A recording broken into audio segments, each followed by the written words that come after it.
Ne şeklini çekiyor dünya çekiyor.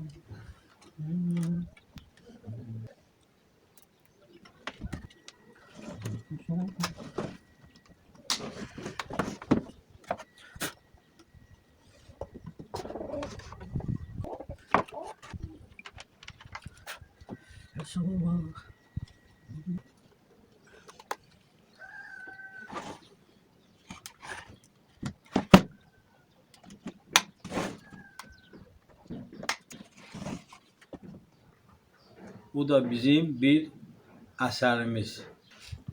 Bəzən elə məsləhət verənlər olur ki, özlərini 21-ci əsrin arıçıları kimi aparmaqları ilə, məsləhət vermələri ilə.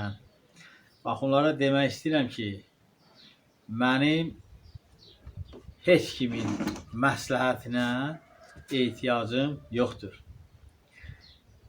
Mənim arıçılıq sahəsində bildiklərim məndən sonra da oğluma bəs edər. Getdik. Bu da bizim arı evciyimizin növbəti sakinləri olacaq. Bu da Azərbaycan arıçılığına bir hədiyyəm. Baxın, öyrənin, hazırlayın. Şekil çekmek isteyrem. Gel şeklini çekim dünya, çekim dünya. Ressam olmam, tebim gelir. Gel şeklini çekim dünya, çekim dünya. Pencere sen, rengi renge, katan benim. Sularında akan benim. Gel şeklini çekim dünya, çekim dünya. Gel şeklini çekim dünya, çekim dünya.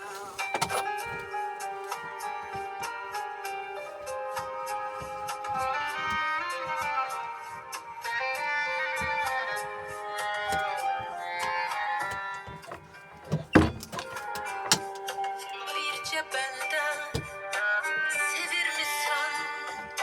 Çok saraylar devir misin? Devir misin?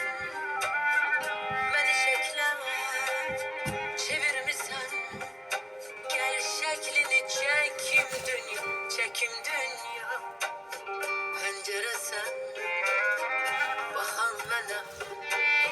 Rengi renge, yakan benim. Sularında akan benim. Gel şeklini çekim dünya, çekim dünya.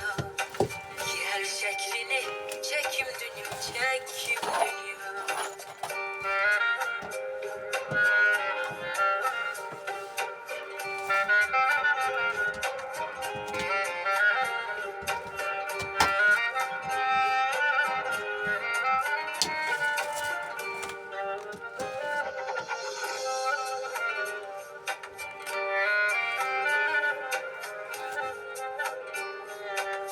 Pencere sen, bakan benim. Rengi renge, katan benim. Sularında akan benim. Gel şeklini çekim dünya,